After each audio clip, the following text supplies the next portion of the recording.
बिस्मिल्लाहिर्रहमानिर्रहीम, अस्सलाम वालेकुम। विनस स्पोर्ट्स के साथ शहजादा मोइन हाजिर है और आज हम अपने प्रोग्राम में खासकर पाकिस्तान की फतह के हवाले से बात करेंगे, जहां पाकिस्तान ने दूसरे टेस्ट मैच में कामयाबी हासिल की, 152 रन से शिकस्त दी इंग्लैंड की क्रिकेट टीम को और एक तवील अरसे के बाद पाकिस्तान होम सीरीज़ जीतने में कामयाब हुआ है। अब तक जो ये टेस्ट मैच है और पाकिस्तान 44 माह के बाद जो है यहाँ पर पाकिस्तान ने जो है होम सीरीज़ के अंदर टेस्ट मैच जीता है तवील अरसा। और फिर क्रेडिट देना पड़ेगा कामरान गुलाम को, जिन्होंने इस मुश्किल विकेट पर सेंचुरी स्कोर की। उसके साथ साथ क्रेडिट देना पड़ेगा टीम में शामिल होने वाले दोनों ही स्पिनर को, जिन्होंने 20 विकेटें हासिल की इस टेस्ट मैच में। और इससे कबल कप्तान शान मसूद यही कहते रहे जब पहले टेस्ट मैच में शिकस्त हुई कि हमारे पास ऐसे बॉलर्स नहीं आ रहे हैं जो 20 विकेटें या हमें कम बैक करा सके टीम के अंदर। तो ये दोनों हमारे जो स्पिनर्स हैं इन्होंने ये कारनामा अंजाम दिया और नुमान और साजिद को क्रेडिट देना पड़ेगा, जहां पर पहले इनिंग में नुमान ने बड़ी ज़बरदस्त बॉलिंग का मुजाहरा किया था, 3 विकेटें हासिल की थी और साजिद ने वहां पर 7 खिलाड़ियों को आउट किया था। तो पहले इनिंग का जो क्रेडिट जाता है वो साजिद खान के नाम पे जाता है जिन्होंने 7, लेकिन दूसरी इनिंग में जहां पर एक कम टोटल पे पाकिस्तान की टीम आउट हो गई 221 रन पर, और फिर टोटल 75 रन की बढ़तरी थी पाकिस्तान की। और फिर पाकिस्तान टीम ने 296 टोटल रन स्कोर किए और 297 रन का टारगेट इंग्लैंड की टीम को दिया इस दूसरे टेस्ट मैच को जीतने के लिए। और यहाँ पर पाकिस्तान के बॉलर्स एक दफ़ा फिर इंग्लैंड के बैटर्स पे हावी दिखाई दिए और उसी तरह जहाँ पहले इनिंग में साजिद ने कारनामा अंजाम दिया था, तो दूसरी इनिंग के अंदर उन पर जो अगर कहा जाए कि कहर बनकर टूटे और उन्होंने जो है 8 विकेटें हासिल की और दोनों स्पिनर्स ने एक तवील अरसे के बाद पाकिस्तान को फतह दिला दी। ये फतह तो पाकिस्तान ने हासिल की, लेकिन एक क्रेडिट और बहुत से रिकॉर्ड्स पाकिस्तान के दोनों स्पिनर्स ने कायम किए। और इससे कबल अगर हम देखें तो ये कारनामा पाकिस्तान के लिए 1956 में जो है फजल महमूद और खान मोहम्मद ने किया था, और जहां पर उन्होंने बड़ी ज़बरदस्त कारकर्दगी का मुजाहरा किया था। और इस कारकर्दगी में उन्होंने जहां पर तवील अरसे के बाद पाकिस्तान को फतह दिलाई थी, वहां आज नुमान और साजिद ने फतह दिलाई है। तो ये सब कुछ आज हम अपने शो में बात करेंगे। हमारे साथ यहाँ पर मौजूद हैं हमेशा की तरह जावेद इकबाल भट्टी साहब हमारे साथ यहाँ पर तशरीफ़ रखते हैं। जावेद साहब बहुत बहुत शुक्रिया आपका। और वही हुआ जिसका हम खुशी से इजहार एक दिन कबल कर रहे थे कि पाकिस्तान के स्पिनर्स अगर शुरू में और पहला सेशन कामयाब रहा तो पाकिस्तान फतह हासिल कर सकता है। और पहले इनिंग में साजिद ने कमाल किया तो दूसरी इनिंग में नुमान ने भरपूर कमाल कर दिया। क्या कहेंगे दोनों की कारकर्दगी के हवाले से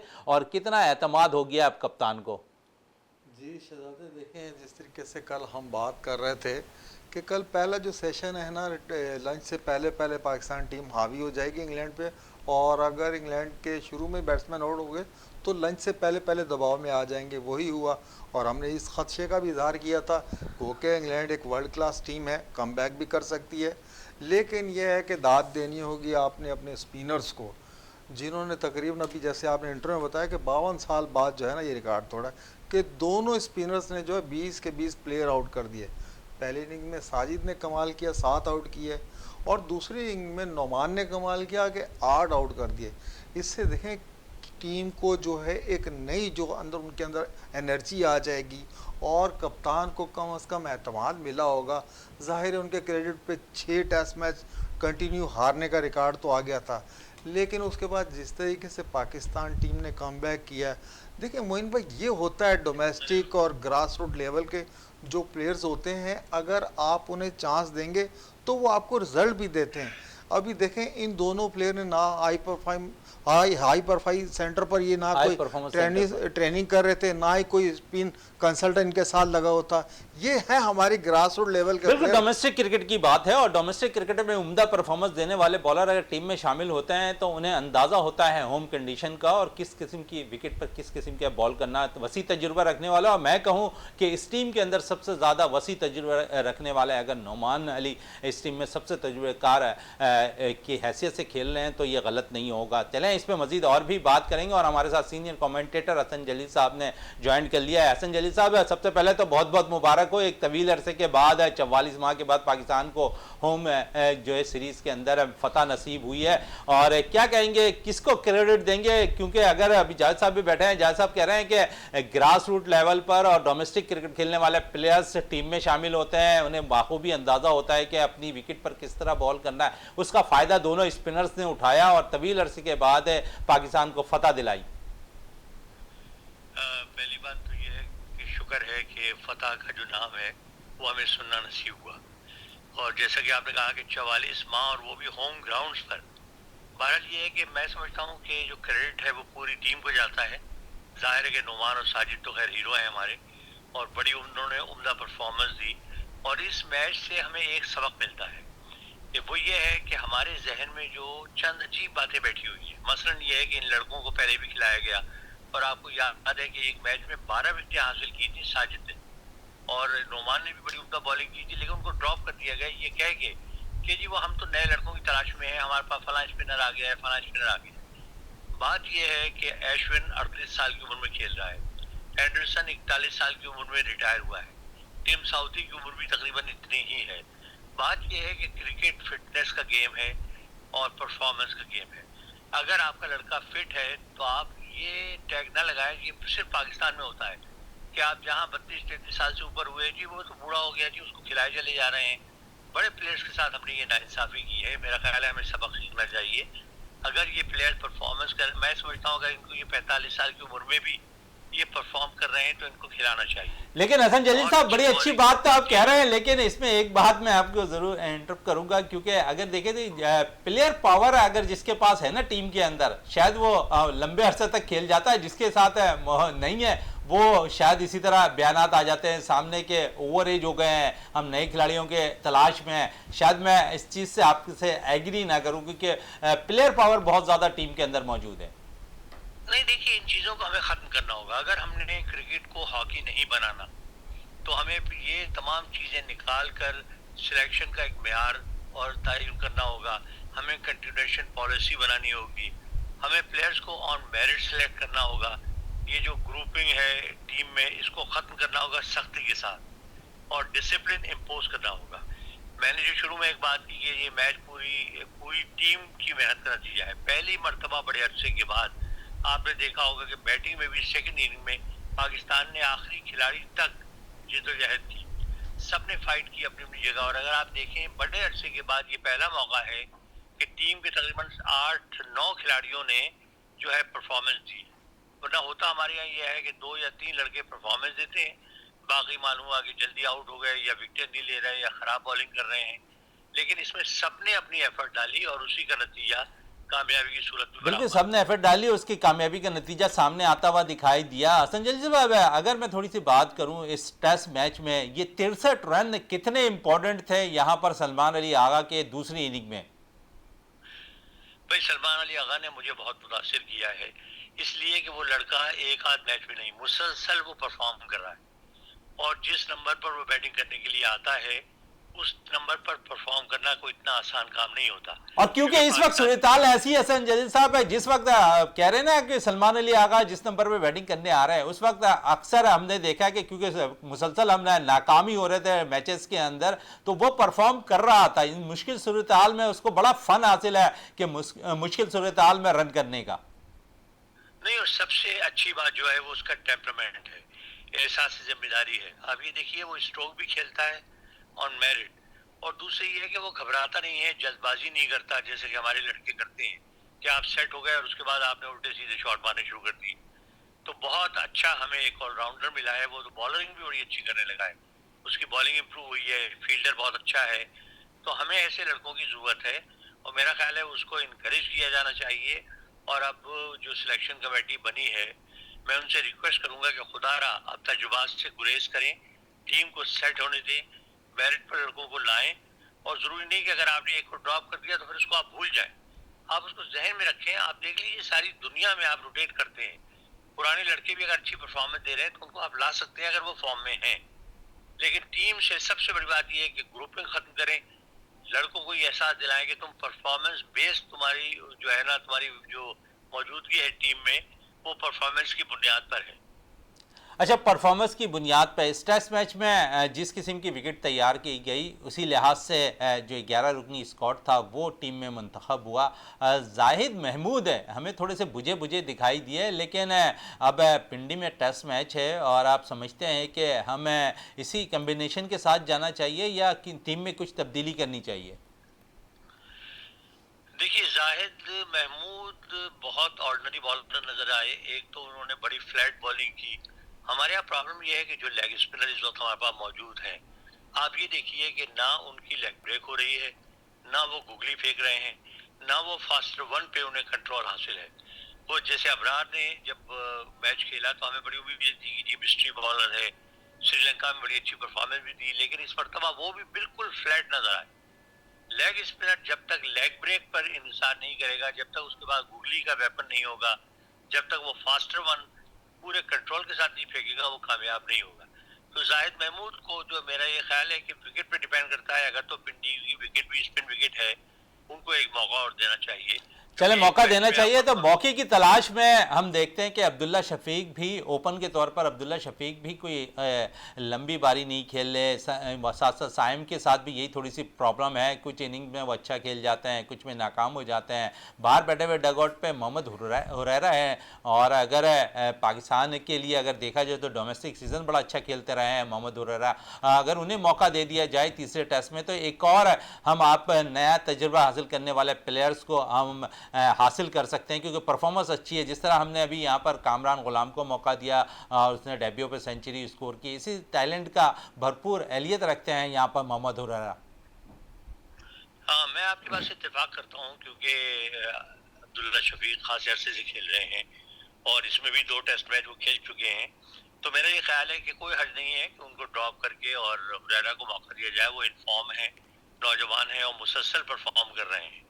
अब्दुल्ला शफीक को भी अपनी बैटिंग पर तवज्जो देनी होती है कि उनमें आज ये टेंडेंसी आम है कि वो एक इनिंग बड़ी खेल जाते हैं, उसके बाद बहुत कम स्कोर्स पर वो आउट हो जाते हैं।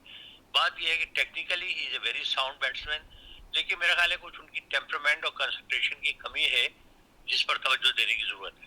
अच्छा, साइम के हवाले से ज़रूर ये मैं पूछना चाहूँगा हसन जलील साहब, क्योंकि आप काफ़ी वसी तजुर्बा रखते हैं, आपकी आई बड़ी ज़बरदस्त है। साइम टेस्ट मैच के लिहाज से अगर हम देखें तो कुछ इनिंग अच्छी खेल रहे हैं, लेकिन शायद उनके अंदर या तो तजुर्बे की थोड़ी कमी है कि वो लंबी बारी नहीं ले पा रहे हैं। 50 भी स्कोर कर रहे हैं लास्ट इनिंग के अंदर। उन्होंने इससे कबल जो ये टेस्ट मैच चल रहा था 77 भी किए, 26 भी किए, लेकिन 77 उन्होंने मुश्किल विकेट पे किए।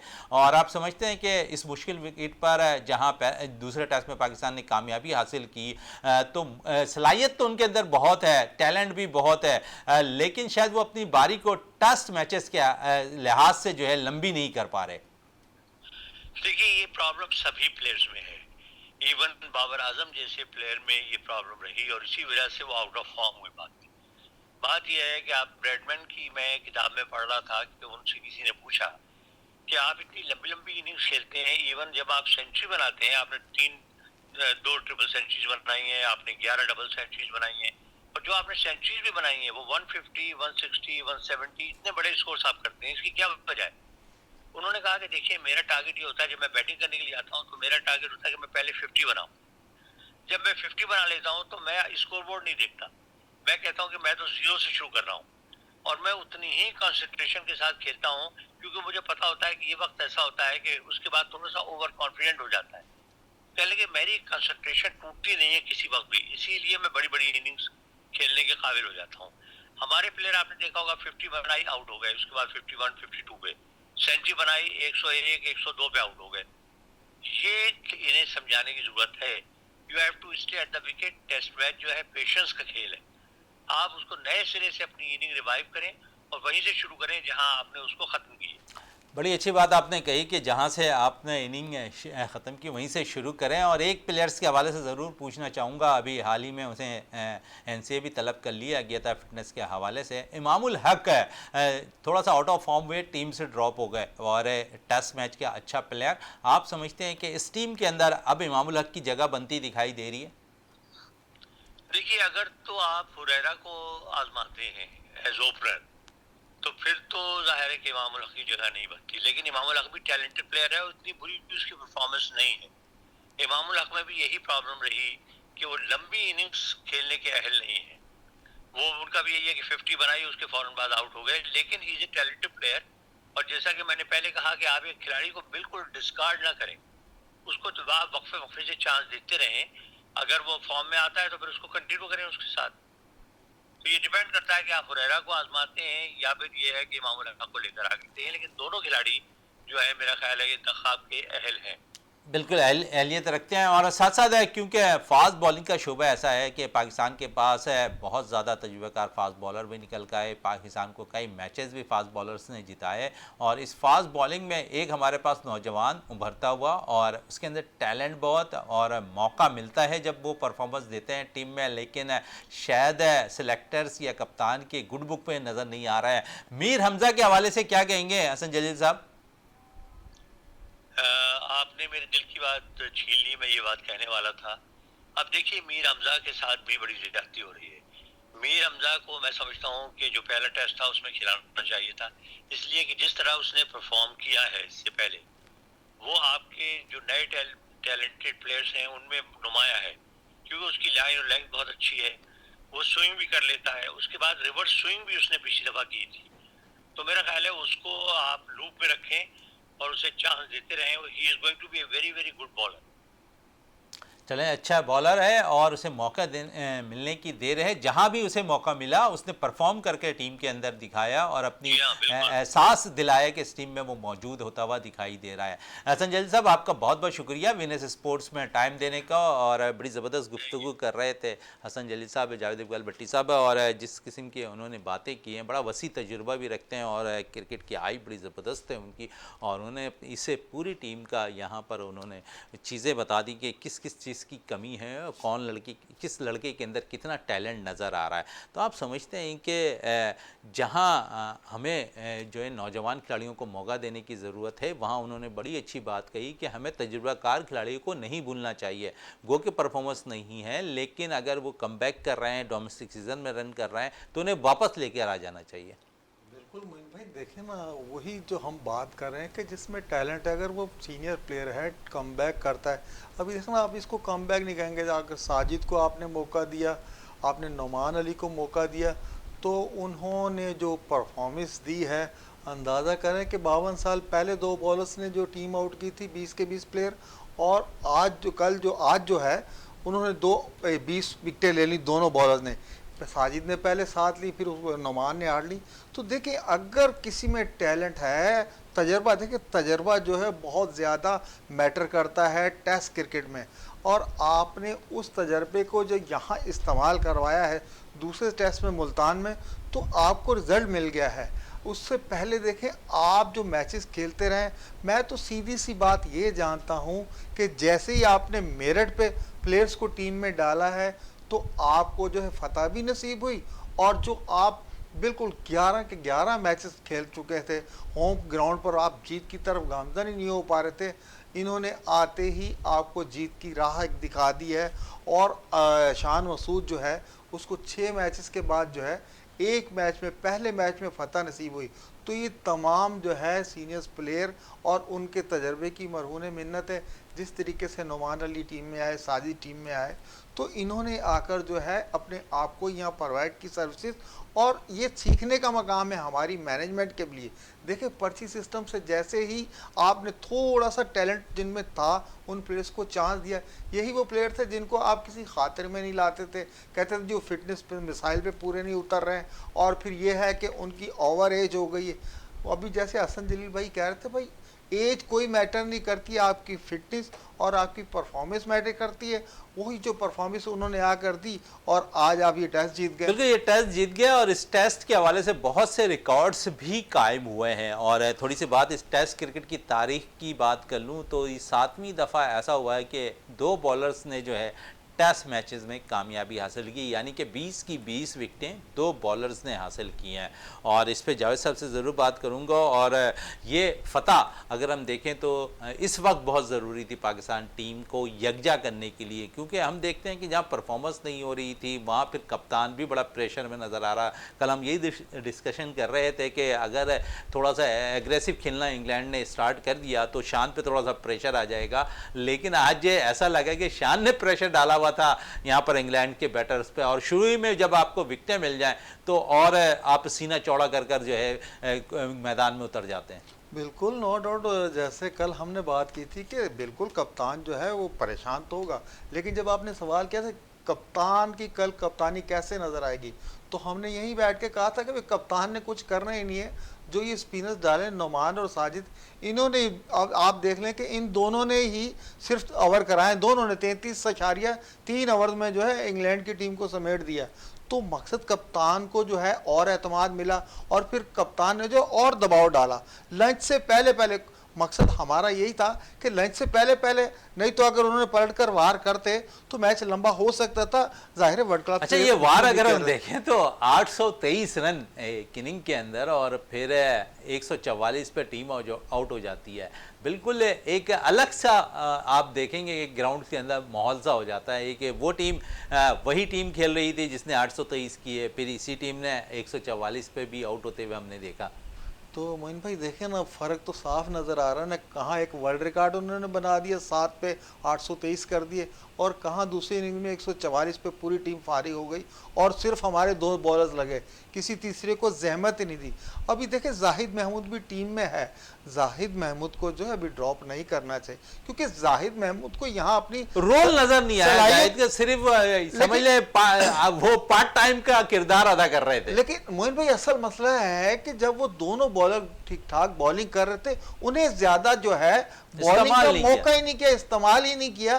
तो अगर हम अगले टेस्ट में इन्हें ड्रॉप करते हैं तो ये जाहिद। अच्छा, मैं हसन जलील साहब से भी बात कर रहे थे, स्पिनर है, लेग स्पिनर्स के हवाले से भी कर रहे थे, और अच्छी बात उन्होंने कही कि एक लेग स्पिनर को गुगली पे बड़ा महारत होना चाहिए, और ये जाहिद महमूद को अपने इस फन में ज़रूर कमाल होना चाहिए, और अगर जब उन्हें मौका मिले तो इसकी सलाहियतें भरपूर तौर पर विकेट पे दिखानी चाहिए। साथ साथ मैंने इमामुल हक के हवाले से बात की कि हसन जलील साहब से कि उन्हें टीम का हिस्सा होना चाहिए या नहीं, तो वो कहते हैं कि जिस तरह उन्होंने कहा कि हम सीनियर खिलाड़ी को नहीं भूलना चाहिए, और यहाँ इमामुल हक के अंदर टेम्परामेंट भी बहुत है, टेस्ट क्रिकेट भी अच्छी खेले हैं, सेंचुरियाँ भी स्कोर कर चुके हैं। तो इमाम को अगर आप हुरैरा को मौका नहीं देते और अगले टेस्ट में कोई चेंजिंग ओपनिंग के लिहाज से करते तो इमाम सबसे बेहतर चॉइस नज़र आ रहे हैं।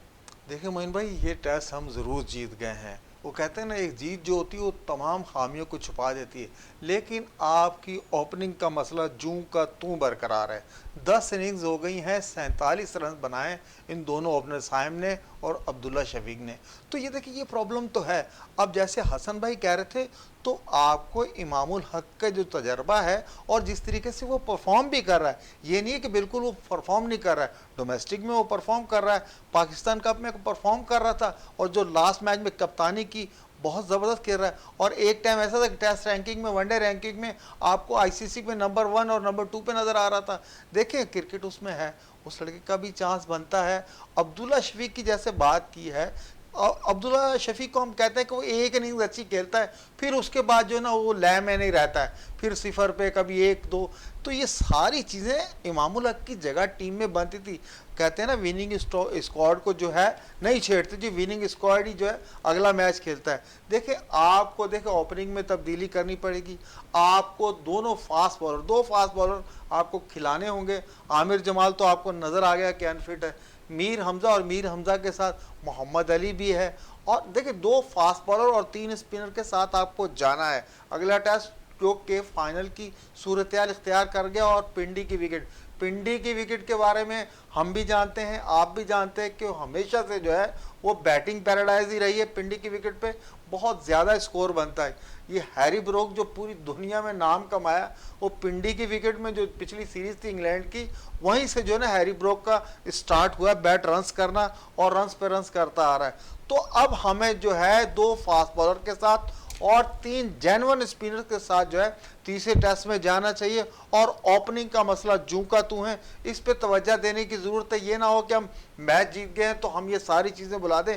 जो जो खामियां उन पे वर्क करें। बड़े अरसे बाद पाकिस्तान में जो है, ये पाकिस्तान ने टेस्ट क्रिकेट में जो टेस्ट जीता है होम ग्राउंड पे, इस तसलसल को बरकरार रखें और ऐसे लड़के उतारें मैदान में जो आपको तीसरे और आखिरी टेस्ट में ना मुस्बत रिजल्ट दें। मुस्बत रिजल्ट दें। और 44 माह तकरीबन 3.5 साल से जायद का अरसा, इसके तकरीबन 349 दिन बनते हैं मोइन भाई अब आप फतह की देखें तलाश कि में। फतह की तलाश में पाकिस्तान ने काफ़ी अरसा इंतज़ार किया और उसके बाद पाकिस्तान को फतह नसीब हुई है टेस्ट क्रिकेट के अंदर। और क्रेडिट देना पड़ेगा नुमान अली को, क्रेडिट देना पड़ेगा साजिद खान को, क्रेडिट देना पड़ेगा कामरान गुलाम को, क्रेडिट देना पड़ेगा सलमान अली आगा। मैं एक चीज़ भूल गया सलमान अली आगा के हवाले से। हसन जलील साहब जिस तरह कह रहे थे कि इस वक्त उन्हें टीम के अंदर मुस्तकिल मिजाजी के साथ कोई रन करने वाला प्लेयर नज़र आ रहा है तो वो सलमान अली आगा है, और साथ साथ एक अच्छा ऑलराउंडर भी बनता जा रहा है। क्या कहेंगे सलमान अली आगा के हवाले से?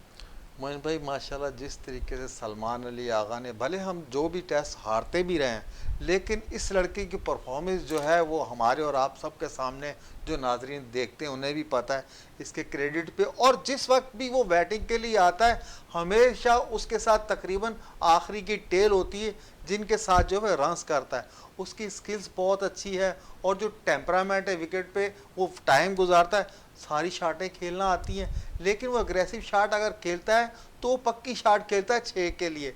यही चीज़ें जो है हमारे ऊपर वाले बैट्समैनों में अगर आ जाएं तो आपके 9वें 10वें नंबर तक जो है बैटिंग आपकी मजबूत है। सलमान अली आगा को मैं देख रहा हूं कि जिस तरीके से वो टेस्ट क्रिकेट हो, वनडे क्रिकेट हो, T20 क्रिकेट हो, वो लड़का परफॉर्म कर रहा है। और अगर आपने आने वाले वक्तों के लिए किसी को कप्तानी के लिए ग्रूम कर रहा है तो करना है तो हमारी जो बेस्ट चॉइस होगी वो सलमान अली आगा ही वो लड़का होगा जो आपकी टीम को है मुत्तहद भी रख सकता है और जिसकी अपनी भी सलाहियतें जो हैं आपने देख ली। जब आधे जो ये टेस्ट हम जीते हैं उसके 63 रन की बहुत ज़्यादा अहमियत है, जो साजिद खान के 22 रन और आगा सलमान के 63 रन, इनकी बदौलत जो है पाकिस्तान ने इंग्लैंड पे प्रेशर डाला।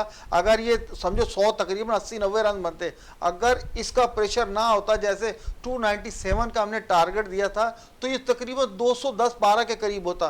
तो सलमान अली आगा की बेहतरीन परफॉर्मेंस है तक इस टेस्ट में भी, और जितने भी हम टेस्ट खेलते आ रहे हैं सलमान अली आगा हमेशा से परफॉर्म करता आ रहा है। बिल्कुल सलमान अली आगा परफॉर्म करते हुए नज़र आ रहे हैं और ख़ुशी है कि यहाँ पर पाकिस्तान के पास निचले नंबरों पर, और सबसे अंदर सलमान अली आगा के अंदर एक फ़न है कि वो टेलेंडर्स के साथ अच्छा कमाल की बैटिंग करते दिखाई देते हैं। और टेलेंडर्स में अगर कल देखें तो साजिद खान ने उनका भरपूर तौर पर साथ दिया, अच्छी इनिंग खेले। कुछ गो के थोड़ा सा कम रन ज़रूर साजिद ने स्कोर किया, लेकिन वो कम रन नहीं कह सकते हैं। उस मुश्किल विकेट पर वो निफ सेंचुरी के बराबर रन तस्वुर किए जा सकते हैं, बल्कि मैं कहूँगा कि सेंचुरी के बराबर तस्वुर किए जा सकते हैं। लेकिन आज आपने क्या देखा विकेट पे कि इंग्लैंड के बैटर जावेद साहब मुश्किलात में रहे या उनके जहनों में शायद नुमान और साजिद का खौफ सा बैठा हुआ था? बिल्कुल मोइन भाई, देखिए मुश्किलात तो शुरू दिन से पहली बैटिंग में ही उनकी थी, लेकिन साजिद ने और नुमान ने जो अपना उन पे जो है ना एक खौफ तारी कर दिया। साजिद अली का जो एग्रेशन था वो उन बैट्समैनों पे तारी हो गया, और उसके बाद नुमान अली ने रही सही कसर जो है नुमान अली ने दूसरी इनिंग्स में पूरी कर दी।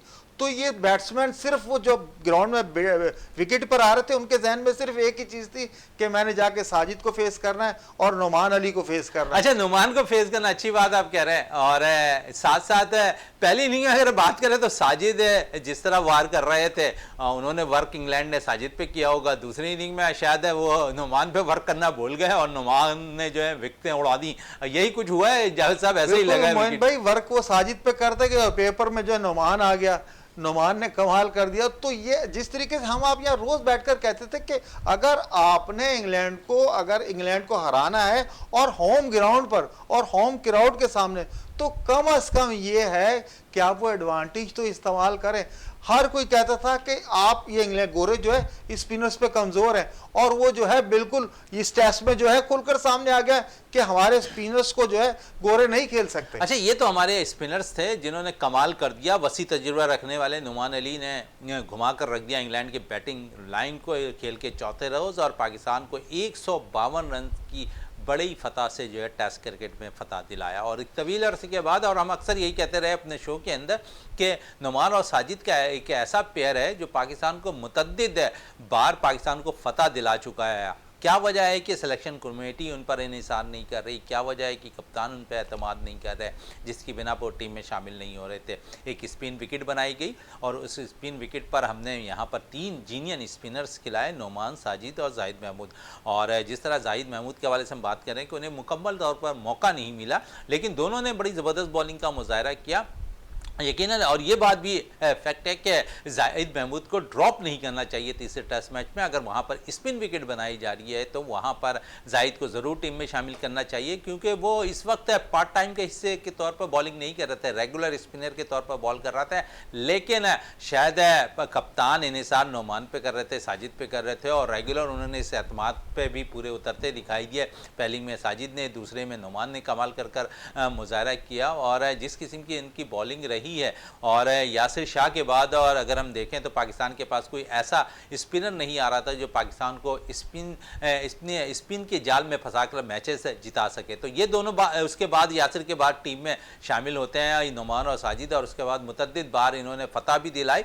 फिर बीच में हमने देखा है कि ओवर एज की, जिस तरह हसन जली साहब कह रहे थे ना कि ओवर एज के बेस पे इन्हें टीम से बाहर कर दिया गया। हालांकि परफॉर्मेंस गलत नहीं थी, 12 विकेटें लेने वाले नुमान बार बैठे थे, साजिद बैठे थे, लेकिन उन्हें मौका नहीं दिया जा रहा था। लास्ट अगर हम देखें तो नुमान ने जहाँ खेला वहाँ पर उन्होंने 7 विकेटें हासिल की हुई थी, वहाँ पर उसके बाद भी शायद ओवर एज की बिना पर इनको टीम से बाहर रखा गया। लेकिन एज मायने नहीं रखती, परफॉर्मेंस मायने रखती है, और परफॉर्मेंस जिस लड़के की होगी वो टीम में ज़रूर सेलेक्ट होना चाहिए। डोमेस्टिक में जो लड़का उम्दा परफॉर्मेंस दे रहा है उसका भी हक बनता है कि वो टीम में शामिल हो। तो जावेद इकबाल भट्टी साहब, आपका बहुत बहुत शुक्रिया। प्रोग्राम का इख्तिताम करते हैं इस दुआ के साथ कि पाकिस्तान में खेल और खिलाड़ी तरक्की करते रहें और पाकिस्तान का सब्ज़ हिलाली परचम दुनिया भर में रोशन रहे। इसी के साथ अपने मेज़बान शहजादा मोइन को इजाज़त दें। पाकिस्तान जिंदाबाद।